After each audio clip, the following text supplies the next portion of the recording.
प्रिय छात्र नमस्कार। एक बार फिर से हमारे चैनल बीसीसी रखई में आपका स्वागत है। आज हम लोग प्रश्नावली 5.1 का 3 नंबर क्वेश्चन देखेंगे। ठीक है, 5.1 का कितना 3 नंबर क्वेश्चन। इसमें देखिए क्वेश्चन क्या कह रहा है कि प्रत्येक मीटर की खुदाई के बाद एक कुआं खोदने में आई लागत। प्रत्येक मीटर, तो मीटर मतलब जितना ज़मीन खोदा जा रहा है ज़मीन खुदाई की बात हो रही है। कुआं बनाना है तो क्या ज़मीन खोदा ही जाता है। तो प्रत्येक मीटर की खुदाई के बाद एक एक कुआं खोदने में आई लागत। तो एक कुआं खोदा जाता है, उसका आई लागत, जबकि प्रथम मीटर की खुदाई 150 रुपये की जाती है। प्रथम मीटर जब खोदा जाता है तो उसमें लागत कितना होता है 150 रुपया, और बाद में प्रत्येक मीटर की खुदाई की लागत 50 रुपया बढ़ती जाती है। ठीक है, देखिए अब इसमें क्वेश्चन क्या कह रहा है कि जैसे एक कुआं है, ठीक है, तो यहाँ मान लीजिए कुआं की गहराई है, ये हो गया आपका क्या, कुआं की गहराई। ठीक है, ये कुआं की गहराई, इसको खोदा जा रहा है। ठीक है, तो इसमें जो है कुआं खोदा जा रहा है, कुआं, तो यहाँ से लेकर यहाँ तक कुआं 1 मीटर होता है। ठीक है, मान लीजिए यहाँ तक कितना 1 मीटर होता है। तो ये 1 मीटर जो खोदा जाता है, पहले पहले 1 मीटर की खुदाई जो की जाती है, तो पहले 1 मीटर में आपका कितना लगता है 150 रुपया। शुरुआती एक मीटर खोदा जाता है तो 1 मीटर में कितना 150 रुपया, और बाद में फिर मीटर जितना मीटर खोदिए तो बाद दूसरका मीटर अगर खोदते हो तो 50 रुपया एक्स्ट्रा हो जाएगा। ठीक है, फिर तीसरका मीटर में 50 रुपया, फिर चौथा मीटर में, मतलब जितने मीटर आप खरीदते जाओगे खोदते जाओगे कुआं, उतना मीटर उतना रुपया 50 रुपया के हिसाब से बढ़ते जाएगा। लेकिन इसमें कंडीशन क्या है कि शुरुआती जब खोदना स्टार्ट किया आप कुआं का, तो उस समय की खुदाई की लागत 150 रुपया थी। ठीक है, जब शुरुआत में जब खुदाई मतलब करना शुरू किया गया, तो उस समय जो था उसकी क्या बोलते हैं, उसका लागत कितना था, सिर्फ 150 रुपया। ठीक है, किसका लागत, तो कुआं खोदने की लागत। ठीक है, तो देखिए सबसे पहले जो है, तो प्रत्येक मीटर की खुदाई के बाद, तो यहाँ हम लोग 5.5 एक्सरसाइज एपी का क्वेश्चन 2 नंबर हम देखते हैं। ठीक है, एक्सरसाइज 5.5 का 1 नंबर का दूसरा एक प्रश्न नंबर 1 का क्वेश्चन 2 नंबर। तो इसमें सबसे पहले माना कि नहीं नहीं, तो इसे दिया है तो क्या करिए, प्रथम मीटर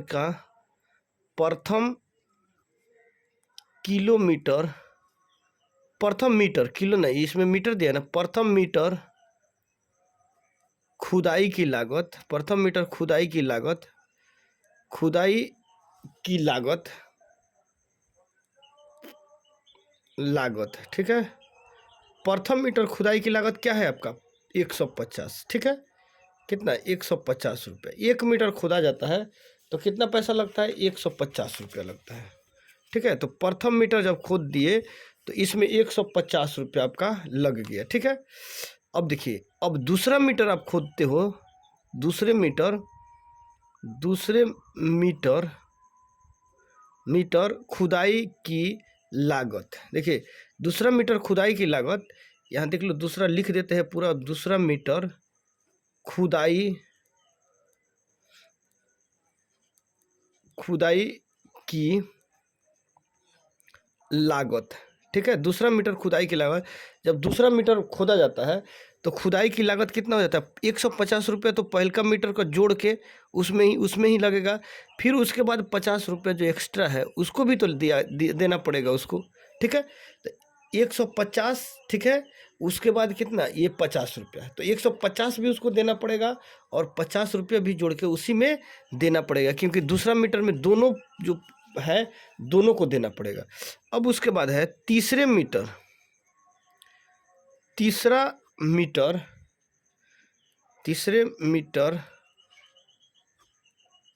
खुदाई की लागत।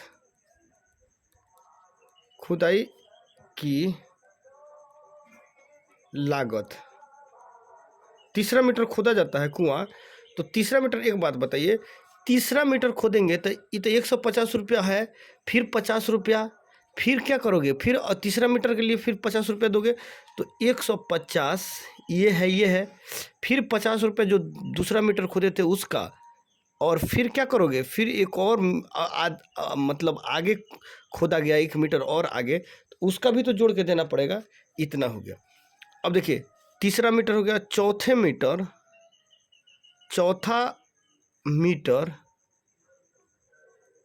खुदाई की लागत, ठीक है। चौथा मीटर खुदाई की लागत क्या है आपका। अब इसमें देखो, इसमें चौथा मीटर क्या, जैसे प्रथम मीटर का ये दूसरा मीटर में 150 प्लस 50, तीसरा मीटर में 150 प्लस 50 और फिर प्लस 50, 2 प्लस, क्योंकि तीसरा मीटर में एक तो 150 रुपया तो आपको खुद देना पड़ेगा, फिर 150 रुपया के अलावा आपका फिर 50 रुपया, फिर उसके बाद फिर 50 रुपया, ये आपको एकदम देना नेसेसरी है। अब देखिए यहाँ जो है, फिर चौथा मीटर खुदाई की लागत 150 रुपया तक किसी भी हालत में आपको देना है, ठीक है। उसके बाद फिर जोड़ोगे तो ये 50 रुपया तो दोगे उसी में जोड़कर, फिर ये भी 50 रुपया आप दोगे, तो चौथा मीटर जो है खुदवाओगे कुआं, तो फिर इसमें तो 50 रुपया जोड़ के आपको देना अनिवार्य है, ठीक है। तो इस तरह से मान लीजिए चौथा मीटर, पाँचवा मीटर, छठा मीटर, इस तरह से चलते जाएगा। अब जितना मीटर कुआं खोदा गया उसका उसी हिसाब से क्या उसका रेट देना पड़ेगा उसको, ठीक है। तो अब देखिए किस हिसाब से ये रेट देता है। तो यहाँ अब देखते हो आप, यहाँ देख लो, जैसे प्रथम मीटर का तो 150 रुपये तो किसी भी हालत में उसको देना पड़ेगा, ठीक है। दूसरा मीटर जो है 150, आप 25, अगर 2 मीटर खोदता है तो 150 वो रुपया प्रथम मीटर वाला, और दूसरा का एक जो एक्स्ट्रा दूसरा मीटर खोदा है तो उसका भी 50 रुपया जोड़ के देना पड़ेगा, कुल उसको कितना 200 रुपया, ठीक। तीसरा मीटर में तो 200 तो उसको देगा, ये आप 50 रुपये ये भी, तो ये सब जोड़ दो कितना 250 रुपया, ठीक है। उसके बाद यहाँ फिर देखिए चौथे मीटर में 150, 50, 200, 200, 250 और ये क्या हुआ 300, ठीक है। तो देखिए इस हिसाब से ये सीरीज जो है इस हिसाब से चल रहा है। तो 150 देगा, जितना मीटर खुदाएगा उतना मीटर का वो क्या करेगा, पैसा 50 रुपये के हिसाब से जोड़ कर देगा, लेकिन प्रथम मीटर का किराया जो है उसका 150 रुपया उसको, और ये जितना आगे चलता है उससे उसके हिसाब से जोड़ के उसको टोटल दे देगा, ठीक है। तो यहाँ देखेंगे, अब संख्याओं की सूची देखिए आप, संख्याओं की सूची, ठीक है, संख्याओं की सूची, ठीक है, संख्या की सूची। अब यहाँ सूची देखिए, ये सूची हम तैयार कर रहे हैं, संख्या की सूची जब तैयार करेंगे तो यही ना होगा 150, 200, 250, 300, तो ये सूची हो जाएगा। तो 150, उसके बाद 200, उसके बाद 250, उसके बाद 300, ठीक है। अब जितना अधिक जाएगा उतना उसको जोड़ के उतना पैसा देना पड़ेगा, ठीक है। तो इस हिसाब से आपका संख्या की सूची निकल गया। तो अब देखिए ये सवाल क्या कह रहा था आपका कि एपी में है, तो एपी के लिए क्या किया जाता है, एपी के लिए देखा जाता है कि ये और ये और ये, मतलब दो संख्या के बीच का अंतर सेम, दो संख्या के बीच का अंतर सेम, दो संख्या के बीच का अंतर सेम। तो इसको आप मान सकते हो प्रथम पद A1, A2, A3, A4, ठीक है। इसको देखो कि ये एपी में है कि नहीं। तो एपी निकालने के लिए आपको बता दिया गया है इसके पहले वाला वीडियो में, जो जिसमें बेस पढ़ाया था उसमें बताया था कि डी होता है सार्व अंतर, ठीक है, यानी डी होता है क्या, सार्व अंतर। तो डी कॉमन डिफरेंस जिसे कहा जाता है, तो डी बराबर आप जानते हो A2 माइनस A1, ठीक है, यानी दूसरा पद में से प्रथम पद आप घटा लो, ठीक है। तो दूसरा पद क्या है 200 माइनस 150, ठीक है। अब 200 में से 150 घटाओगे आप, तो यहाँ कितना बचेगा 50 बचेगा, देखिए 50 बचा। फिर तीसरा देखिए सार्व अंतर डी बराबर A3 माइनस A2, ये तो पहला हो गया A2 minus A1, A3 minus A2। तो अब देखिए A3 कितना है 250 माइनस 200 बराबर कितना हो जाएगा 50, ठीक है। चौथा देखिए डी बराबर A3 minus A4 A2, sorry A4 minus A3, ठीक है, A4 माइनस A3। तो देखिए तो A4 का मान कितना है 300 माइनस 250, तो यहाँ आप देखो कितना अंतर 50। इसमें देखिए तो आपका अंतर कितना का रहा है, 50 ये भी, 50 ये भी, ठीक है, सभी में 50-50 का अंतर है। तो एपी क्या कहता है कि अंतर दो संख्याओं का अंतर अगर बराबर हो, सेम हो, तो ये क्या कहलाएगा, एपी कहलाएगा। कॉमन डिफरेंस सेम हो, देखिए सेम है 50-50-50, फिर आगे बढ़ोगे 50, तो क्या लिखोगे, लिखोगे चूंकि यह एपी में है, ठीक है, ये चूंकि यह एपी में है, हो गया। ये आपका 1-2 नंबर क्वेश्चन जो है कंप्लीट हो गया, ठीक है। अब देखेंगे हम 3 नंबर क्वेश्चन। आपका 3 नंबर क्वेश्चन है, देखिए 3 नंबर क्वेश्चन क्या कह रहा है कि कोई खाते में प्रत्येक वर्ष का मिश्र धन जबकि 10,000 रुपया की राशि 8% वार्षिक दर से चक्रवृद्धि ब्याज पर जमा की जाती है, ठीक है। तो यहाँ क्या क्वेश्चन है कि खाते में किसी का रुपया है, मिश्रधन होता है जिसको कहते हैं ए, ठीक है। तो मिश्रधन क्या है, आपका जो आपके पास जितना पैसा है, आपका जितना पैसा है वो मिश्रधन होता है, ठीक है। जितना आपके पास पैसा रहता है वो मिश्रधन होता है। तो मान लीजिए आपके पास पैसा है कुछ, ठीक है, तो आप उस पैसा को क्या किए, किसी को आप दे दिए 8% वार्षिक ब्याज की दर से, ठीक है। ठीक है, तो 8% वार्षिक ठीक है, 8% वार्षिक ब्याज से इस 10,000 रुपया को दे देते हैं। मतलब 1 साल के लिए, 2 साल के लिए, 3 साल के लिए, जितना भी हो। अभी तो इसमें वार्षिक की दर से चक्रवृद्धि ब्याज पर जमा की जाती है। अब कितना वर्ष के लिए दिया जाता है ये अभी समय फिक्स नहीं है, ठीक है। लेकिन उसमें समय हम लोग क्या करेंगे, देख लेंगे कि 1 भी हो सकता है, 2 भी हो सकता है, 5 भी हो सकता है, मतलब जितने भी वर्ष है ये हो सकता है, ठीक है। तो 10,000 रुपया क्या किया, ब्याज पर दे दिया, ठीक है, 8% वार्षिक ब्याज की दर से। मतलब 1 साल का कितना, 8% वार्षिक, हाँ, साल भर में 8% उसको ब्याज मिलता, ठीक है। कितना रुपया का, 10,000 रुपया का। तो ये जो है तो वार्षिक ब्याज है, तो इसमें ये हो गया आपका मिश्र धन, तो ठीक है, खाते में प्रत्येक वर्ष का मिश्र धन इतना। तो इतना की राशि, जो इतना पैसा दी जाती है, ये जब इसका रहता है तो इस पैसा को क्या करता है, दे देता है, ठीक है। इस पैसा को जब देता है ना, तो इसमें 8% उसका ब्याज शामिल हो जाता है। तो पहले ये देखिए, ये जो पैसा है तो इसको क्या करता है, मूलधन होता है उसका, ठीक है, मूलधन उसको दे देता है। तो यहाँ देखो 4 नंबर क्वेश्चन, एक्सरसाइज 5.1 का 4 नंबर क्वेश्चन, प्रश्न नंबर 1 का चौथा, ठीक है। तो यहाँ देखिए मूलधन इसके पास कितना बचा, मूलधन, ठीक है, मूलधन कितना था, 10,000 रुपया, ठीक है, 10,000 रुपया, ठीक है, 10,000 रुपया।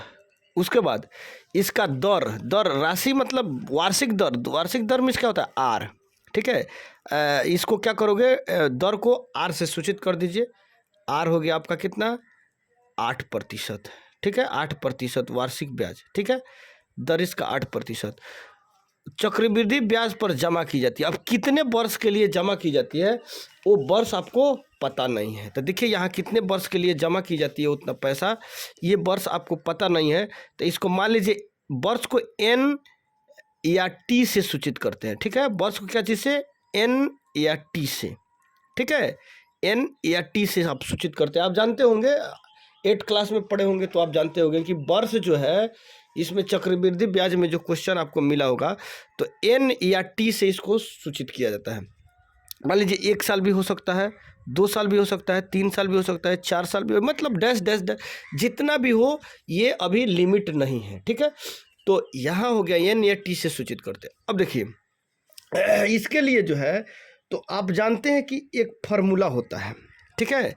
फार्मूला क्या होता है, ए बराबर यानी मिश्रधन बराबर मूलधन इंटू 1 प्लस आर बटा 100 के पावर एन। पी, ये देखिए 8 क्लास में आप जानते होंगे, ए बराबर पी इंटू 1 प्लस आर बटा 100 के पावर एन, ठीक है, 100 के पावर एन, ठीक है।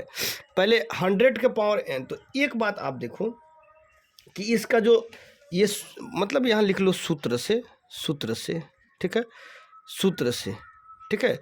जब ये ब्याज दिया, ठीक है, तो ब्याज दिया तो ये 1 बरस के लिए भी दे सकता है, 2 बरस के लिए, 3 बरस, 4 बरस। तो यहाँ आप 1 बरस का अगर निकालते हो पहले, 1 बरस का n, 1 बरस का मूलधन, तो 1 बरस के लिए जब निकालोगे कि कितना उसको होगा, तो ये तो मिश्रधन आप निकाल रहे हो, यहाँ क्या होगा मूलधन। यानी इसमें थोड़ा सा हम बताने में चूक कर गए। तो मिश्रधन क्या हुआ, ब्याज वगैरह सब जोड़ के लेना क्या मिश्रधन कहलाता है, और मूलधन जो आपके पास मनी जितना बचा है वो मूलधन है। तो यहाँ देखो तो मूलधन कितना आपका है, देखिए मूलधन को P से सूचित करते हैं, ठीक है, और दर को R से सूचित करते हैं, समय को T या N से सूचित करते हैं, ठीक है। तो n के लिए 1 बरस के लिए, ठीक है, n बराबर 1 वर्ष के लिए यहाँ दे दो, 1 वर्ष के लिए, ठीक है, 1 वर्ष के लिए। तो यहाँ देखिए आप इसका मान रखो 10,000, ठीक है, 10,000 इंटू 1 प्लस R, देखो कितना है, R का मान 8%, 8/100, ठीक है, और इसका कितना पावर n, n कितना वर्ष के लिए 1 वर्ष, तो n का मान 1 वर्ष, ठीक है। अब इतना हो गया, मतलब इसका क्या हुआ, मिश्रधन ये निकला आपका, ठीक है। तो ये 1 वर्ष के लिए। अब चलिए फिर n जो है दूसरा वर्ष के लिए ले लो, n बराबर 2 वर्ष के लिए, ठीक है, 2 वर्ष के लिए, ठीक है, n बराबर 2 वर्ष के लिए, 1 वर्ष 2 वर्ष। तो n बराबर 2 वर्ष के लिए देखो आपको कैसे क्या करोगे, तो यहाँ n बराबर 2 वर्ष के लिए, तो n है आपका, अब ये सूत्र पर रखो, ठीक है, सूत्र आपका क्या है, a बराबर P इंटू 1 प्लस R/100। तो 2 वर्ष के लिए P का मान कितना है, 10,000, ठीक है, 10,000। उसके बाद आपका 1 प्लस R तो 8 है, देखिए 8/100 के पावर n कितने वर्ष के लिए था, 2 वर्ष के लिए, ठीक है। ये इस तरह से इसका सीरीज चालू रहेगा, ठीक है ना। तो सीरीज जब चालू रहेगा तो इस हिसाब से आप क्या करोगे, इसका मान रखते चलोगे, ठीक है ना। उसके बाद देखो आप फिर 1-2 वर्ष, तीसरा वर्ष 1 वर्ष और निकाल लो, ठीक है। n बराबर, यहाँ देखो n बराबर 3 वर्ष के लिए, ठीक है, 3 वर्ष के लिए, 3 वर्ष के लिए। तो फिर इसका मान क्या करेंगे, उस मान पर रखेंगे। a बराबर क्या होता है, P इंटू 1 प्लस R/100। तो P का मान कितना है, 10,000, 10,000 इंटू 1 प्लस R का मान क्या है, R का मान देखो तो 8% है, तो 8/100 के पावर n कितना वर्ष, 3 वर्ष, ठीक है। तो यहाँ आप ये देखो कि सबसे पहले उसके पास कितना पैसा बचा था, 10,000 बचा था ना। तो 10,000 नहीं दिया सबको, तो 1 वर्ष के लिए दिया, 2 वर्ष के लिए दिया, 3 वर्ष के लिए, 4 वर्ष, जितना वर्ष के लिए दिया, तो कितना पैसा दिया सबसे पहले उसको। तो ये देखिए संख्याओं की सूची अगर बनाओगे आप, संख्याओं की सूची, ठीक है, संख्याओं की सूची, संख्या की सूची आप बनाते हो, तो 10,000 जो रुपया है, 10,000 यहाँ, तो 10,000 सबसे पहले देगा, उसके पास 10,000 रुपया दिया, तब ना 1 वर्ष होगा तो उसका ब्याज लेगा। तो 10,000 रुपया तो सबसे पहले ये दे दिया, ठीक है, 10,000 रुपया दे दिया। तब 10,000 जब रुपया दिया तो उसका इतना प्रथम वर्ष का उसका ब्याज जोड़ के मिला, कितना, 10,000 इंटू 1 प्लस R/100 के पावर 1, ठीक है। एक पहले 10,000 रुपया देगा, उसके बाद ये इतना 1 वर्ष में ब्याज लेगा, फिर 2 वर्ष में कितना लेगा, 1 प्लस 10,000 इंटू 1 प्लस R/100 के पावर क्या, 2, ठीक है। ये कितना वर्ष के लिए, 2 वर्ष के लिए। पहले ये तो पैसा देगा उसको, कितना, 10,000 रुपया, 10,000 रुपया दे दिया, देने के बाद आपका 1 वर्ष का उसका इतना ब्याज हुआ, 2 वर्ष का, फिर 3 वर्ष का, इसी तरह बढ़ते जाएगा, ठीक है। इसी तरह क्या होगा, बढ़ते जाएगा। तो यहाँ देखोगे आप इस तरह क्या AP बढ़ते जा रहा है, ठीक है। तो एपी बढ़ते जा रहा है, तो यहाँ जो है 10,000 सिर्फ है, यहाँ 1,000 10,000 प्लस 1 प्लस 8/100 के पावर 1, फिर इसी तरह कॉमा 10,000 इंटू 1 प्लस r/100 के पावर स्क्वायर।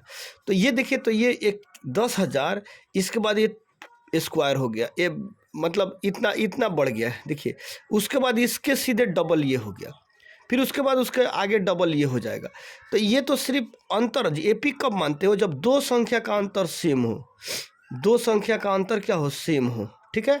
अब ये रहता ऐसे, ये है ऐसे, ये है, तो ये क्या हो गया, ये स्क्वायर में हो गया, देखिए स्क्वायर में है ना। तो स्क्वायर में जब है तो इसका सीधे डबल हो जाता है। तो यहाँ सीधे देखिए आप कि यह जो है, यह चूंकि यह एपी में नहीं है, क्या यह एपी में नहीं है, ये आपका आंसर, ठीक है। तो ये आपका दोनों क्वेश्चन हल हो चुका। और फिर हम लोग मिलते हैं नेक्स्ट वीडियो में, जो प्रश्न नंबर 2 का 1 2 3 सब देखा जाएगा, ठीक है। ओके, तब तक के लिए बाय बाय।